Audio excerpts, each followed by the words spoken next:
নমস্কার, আমি সুচিত্রা ভৌমিক। আমি একজন প্রফেশনাল টেলারিং ট্রেনার। আমি রাজ্য সরকার এবং কেন্দ্র সরকারের পে কোর্স এবং ফি কোর্স সব ধরনের ট্রেনিং দিয়ে থাকি। এখানে অনেক মেয়েরা নিজের পোশাক বানিয়ে নিজের স্বনির্ভর হয়ে নিজে রোজগার করে নিজের পরিবারের পাশে দাঁড়িয়েছে।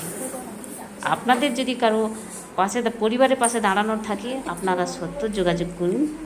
মিলনমঞ্চ rural development foundation, Nandakumar BDO office নিকটবর্তী কুমোরাড়া গ্রাম পঞ্চায়েতের ঠিক পাশে।